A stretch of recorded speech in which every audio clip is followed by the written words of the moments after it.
Praise the Lord everyone. मेरी ये testimony है कि बहुत टाइम से मेरे अपने एक एरिया में मैं बहुत ज़्यादा स्ट्रगल कर रही थी, मैं निकल नहीं पा रही थी और बहुत एक्चुअली मैं बहुत ज़्यादा फ़ाइट कर रही थी।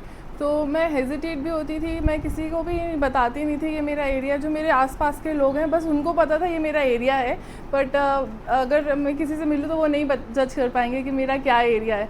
सो मैं बहुत टाइम से सोच रही थी कि मैं पास्टर साहब से ये चीज़ शेयर करूँगी। फिर मेरे हार्ट में आया कि नहीं, ये तो मैं इसमें ओवरकम कर लूँगी, कोई बात नहीं, मुझे फोकस होने की ज़रूरत है इस एरिया में, बस कॉन्शियस होने की ज़रूरत है मुझे इस एरिया में, मैं ओवरकम कर लूँगी।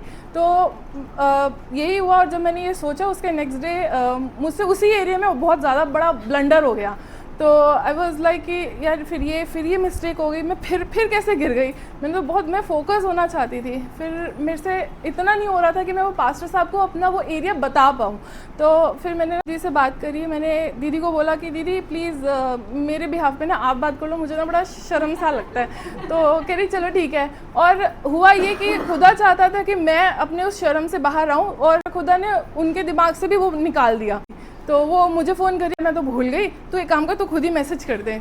मैंने कहा ठीक है, और मैंने फ़ोन लिया और मैं मैसेज बस रिकॉर्ड और मैसेज टाइप ही कर रही थी। फिर सडनली मैंने डिलीट मारा। मैंने कहा नहीं यार, मैं फोकस कर लूँगी और मैं अब की बार नहीं फेल होंगी। और मैंने एक्चुअली फ़ोन रखा और मैं अपना काम करने लगी एंड सडनली परमेश्वर एकदम मुझे आवाज़ आई, गहज़ी। तो मैंने कहा हाँ सॉरी। तो फिर मैंने कहा गहज़ी, ये कैसा वर्ड है। तो फिर मुझे ध्यान आया, मैंने 2 मिनट रुका, मैंने आंखें बंद करी और मैंने कहा नहीं। फिर मुझे याद आया कि लास्ट टाइम पास्टर साहब एक आए थे, उन्होंने बताया था कि एक अनओबीडियंट पर्सन था जो अपने मेंटर के साथ तो रहता था पर उन्हें अपनी बात बताता नहीं था।